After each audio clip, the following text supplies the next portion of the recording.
Gentlemen, welcome back to Mids from the Middle of the Midwest. I'm your host, Nixon the Dark. Today, the simulation dilemma. As we've been discussing in a few of these segments, we believe that women's rights are in peril. There are a lot of factors in play right now which have been pointing in the direction of catastrophe, extreme socio-political catastrophe. A lot are calling it worldwide population crash. We've seen the hollowing out of the sexual marketplace, which we believe is upstream of all of this. And simultaneously, a lot of these things have been staved off. A lot of these supposed crises have been staved off, and there's this belief that we've somehow evolved beyond our barbaric nature that caused a lot of these things, or we just have such great wealth and technology that now that we live this super abundant life that we're somehow immune to these catastrophic events. I've also argued that the only reason women still have rights is because the male sex drive has been distracted from its DNA programmed mission to find and procreate with women. That's pornography and various other substitutes. There's female equivalents too that are putting excess strain on the sexual marketplace, social media being the most obvious one. But we're going to focus on the male sex drive and the substitutes that are in the market that are supposedly dealing with this issue that's and making it seem like it's some sort of threat to women.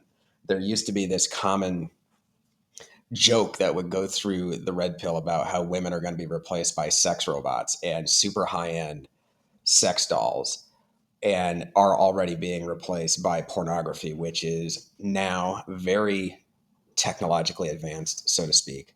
And you have these new services and products hitting the market, such as AI and virtual reality. This is my personal assistant when it comes to AI, emotional fulfillment, honestly. So you have this boom in these technologies, and because they're supposedly so good, we believe that it's going to fundamentally alter the sexual marketplace. Like, wait till AI replaces women, wait till it replaces men. And you have these super high end virtual reality headsets, which will simulate every possible sexual experience you could hope for and ones you couldn't even imagine. It all sounds great, I suppose, if you're a guy and you're looking for sexual fulfillment. But the simulation dilemma has two limiting factors that I see, and they're starting to come to bear on the sexual marketplace. The first one is no matter how great these simulations are, they're still simulations.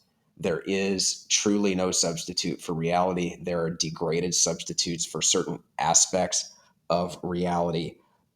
But one of the reasons why you see technology continuing to innovate and trying to make things as realistic as possible for men to experience the sex that they cannot have in the sexual marketplace is because they have to. Men always want reality. As I've said, I don't expect men to walk away from pornography or any of these other substitutes. This is not about men somehow having a moral awakening where they decide that it's actually wrong for us to use pornography because it degrades women and it degrades men. That's not going to happen. The male sex drive is immutable regardless of what our morality has to say about it.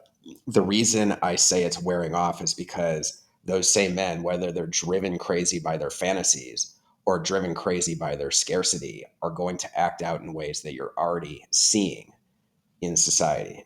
As I've always said, it's violence. So the limiting factor is if it cannot be real, if it cannot be a real, live, analog woman, analog sex, analog love, analog dating, flirting, interacting, the challenge that goes into it. We are wired for those relationships. We have achieved this bizarre level of abundance that's made it really easy for us to divert from what we were designed to do on both sides. But that can only last so long. So the first limiting factor is that no matter how great the technology is, it's still not real, and everybody knows that it's not real. The second limiting factor is inventory, the human inventory that we need to maintain not only a sexual marketplace, but an economic infrastructure that can design and program your awesome virtual reality fuckfest or your super dedicated and charming AI boyfriend or all of those polymers that go into your high end, lifelike sex doll. If you don't have people, if you don't have human beings to take care of all of the demands that go into creating this sexual marketplace and the substitute sexual marketplace, and also if you don't have human beings to keep up that demand, even if you have the best technology in the world, there's no one there to use it. There's no one there to keep innovating.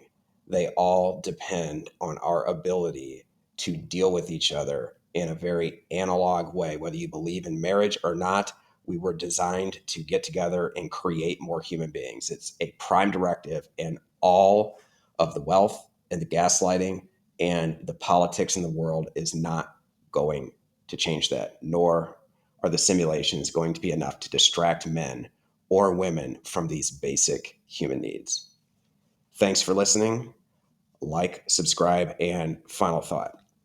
Even though usage will continue to be high for these types of products, the one tell that you will see in both the sexual marketplace and the substitute sexual marketplace and society as a whole that will tell you that the substitutes are being rejected is violence. You've been seeing all of these spikes in violence. We've been talking about it. It's not just the ratcheting up of political intensity. We are seeing young men with nothing to lose. And by the way, all of those young men have phones. They have access to pornography. They could go online and find any type of fantasy that they want to distract themselves. They could get all the weed and the booze they want and join together with their video games and their porn, and they still want something real. And when it's not real, they will act out. We're of two minds about that because violence is tragic. Murder is not only tragic and wrong, but it's profoundly destructive on so many levels. But there is a life force that's pushing back, and you are seeing it manifest itself through violence. And I don't know how to feel about that morally. I'm not sure how you should feel about it morally, but to some degree, as dark as it is to say it, it's the machine fighting back. It's the human machine saying we will not accept these substitutes for life that you're giving us. I don't know where to go with this. Just get jacked, learn game, build clout, protect yourself. I certainly advise against violence, but when you see it in our society, you will know why it's happening. Take care.